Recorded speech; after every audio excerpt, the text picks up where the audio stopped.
किसी जंगल में एक सेब का दरख्त था। वो बहुत घमंडी था। वो अपनी डाली पर किसी को बैठने नहीं देता था। और उसके बिल्कुल सामने एक आम का दरख्त था। वो बहुत दिलदार था। उसे सबकी बहुत परवाह होती थी। एक दिन एक बूढ़ा कबूतर था जो कि वहां से गुजर रहा था और चलता चलता थक गया। वो सेब के दरख्त की डाली पर बैठ गया। ओए बूढ़े कबूतर, चलो उठो यहाँ से। प्यारे सेब के पौधे, मैं बहुत थक गया हूँ। कुछ देर आराम करूंगा और यहाँ से उड़ जाऊंगा। तुम्हें सुनाई नहीं दिया? उड़ो यहाँ से। यहाँ नहीं बैठ सकते तुम। चलो किसी और दरख्त की छांव में जाके बैठो। अब देखना मैं तुम्हारा हाल क्या करता हूँ। सेब का पौधा गुस्से में आकर उस बूढ़े कबूतर पर अपने सेब गिराने लगता है। ये तुमने क्या किया? तुम ये सेब क्यों फेंक रहे हो? देख लेना, एक ना एक दिन तुम्हारा घमंड जरूर उतरेगा। करीब ही आम का पौधा ये सब कुछ देख रहा था। वो बूढ़े कबूतर से कहता है, अरे अरे, आप परेशान मत हो। आप इधर आए, मेरी डाली की छांव में बैठ जाएं आप। बहुत बहुत शुक्रिया आपका, लेकिन अब बहुत वक्त हो गया है। अब मुझे घर जाना है। ये कहते ही वो कबूतर वहां से चला जाता है। और एक दिन टूनी चिड़िया अपने बच्चों के साथ वहां से गुजर रही थी। वो रहने के लिए जगह ढूंढ रही थी। तभी उसकी नजर सेब के पौधे पर पड़ती है। अरे ये देखो, सेब का पौधा कितना बड़ा है और इसकी डालियां भी बहुत बड़ी हैं। क्यों ना हम इस पेड़ पर ही अपना घर बना लें?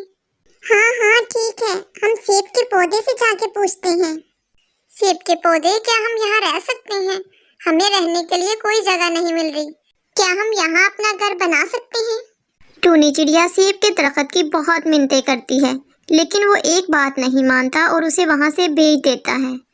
तभी उसे एक आम का दरख्त दिखाई देता है। वो उस पर जाती है और उससे पूछती है, प्यारे आम के पौधे, क्या हम यहाँ अपना घर बना सकते हैं?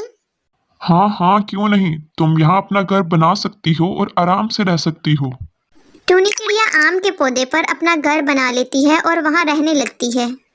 एक दिन जंगल में कुछ लकड़हारे कौवे वहां लकड़ियां काटने आते हैं, तो उसकी नजर आम के दरख्त पर पड़ती है। अरे ये देखो, कितना बड़ा आम का दरख्त है। हम इसे काट लेते हैं और बेच देते हैं। इससे हमें बहुत पैसे मिलेंगे। हम बहुत अमीर हो जाएंगे। अरे ये क्या, यहाँ तो टूनी का घर है। हम इस पेड़ को नहीं काट सकते। तभी उसमें से एक की नजर सेब के दरख्त पर पड़ती है। अरे वो देखो, सामने सेब का पौधा है, हम उसे काटते हैं। ये कहते ही लकड़हारे कौवे सेब के दरख्त को काटने लगते हैं। सेब का दरख्त बहुत गुस्सा होता है और उस पर सेब फेंकने लगता है, लेकिन फिर भी लकड़हारे अपना काम नहीं रोकते और अपना काम जारी रखते हैं। अरे बचाओ बचाओ मुझे, ये मुझे काट रहे हैं, मुझे बचाओ। तुम जाओ और उसकी मदद करो। तुम्हें उसकी मदद करनी चाहिए। नहीं, हम उसकी मदद नहीं करेंगे। वो बहुत बुरा है, बहुत ही घमंडी है। हम उसकी मदद नहीं करेंगे।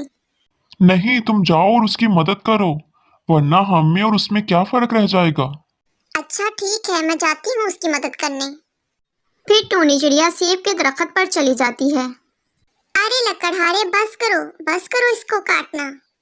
नहीं, तुम जाओ अपना काम करो, हम इस दरख्त को काट के ही रहेंगे।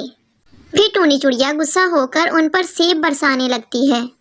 अरे अरे भागो भागो यहाँ से, ये तो हमें मार देगी, भागो।